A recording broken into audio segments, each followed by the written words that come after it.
BJP జాతీయ కార్యదర్శి మురళీధర్ రావు ఇప్పుడు మీడియాతో మాట్లాడుతున్నారు. లైవ్ లో చూద్దాం. దీని కారణంగా ఈ 50 రోజులు కష్టపడ్డాయో కొంత నష్టపోయారు.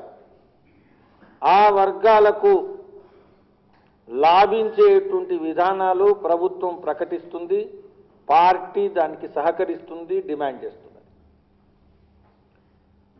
నల్లధనం వెలికితీత కారణంగా, నల్లధనం కారణంగా ఎవరెవరైతే ఇన్ని సంవత్సరాలు నష్టపోయారో, నల్లధనం కారణంగా నష్టపోయినటువంటి ప్రజలు బీదవాళ్ళు, నల్లధనం కారణంగా నష్టపోయినటువంటి ప్రజలు బడుగు వర్గాలు, నల్లధనం కారణంగా నష్టపోయినటువంటి వాళ్ళు రైతులు, రైతు కూలీలు.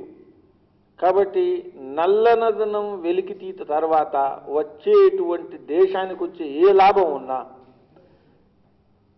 మొదలు ఈ వర్గాలకు చేరాలా అనేటువంటిది పార్టీ ఆశిస్తున్నది.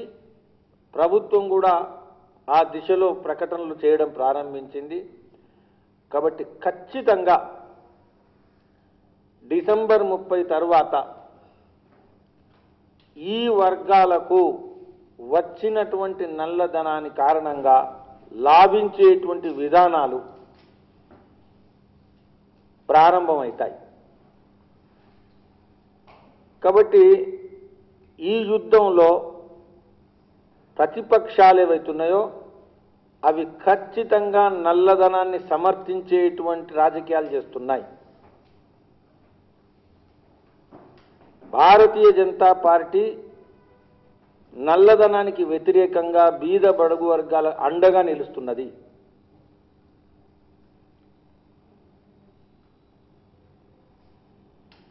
భవిష్యత్తు రాజకీయాలలో కూడా నల్లధనం కారణంగా వచ్చినటువంటి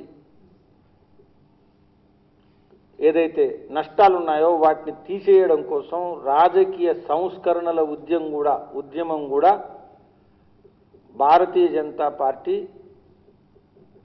వాటి కోసం ముందుకెళ్తుంది. సో నల్లధనం ఆధారంగా రాజకీయాలు డిసెంబర్ 30 తర్వాత తెరబడాల్సిందే.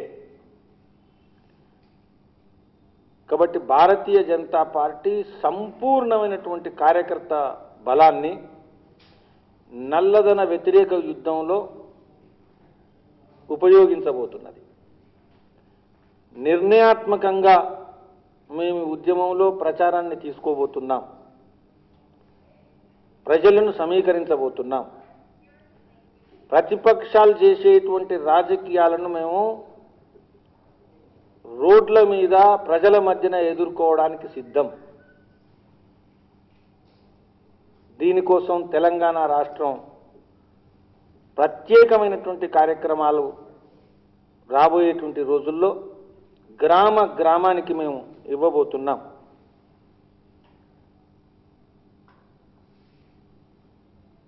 కాంగ్రెసు వర్సెస్ బీజేపీ,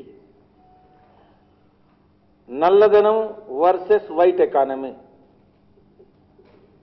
ఈ రెండు సమానాంతరమైనటువంటి విషయాలు. ధన్యవాదాలు.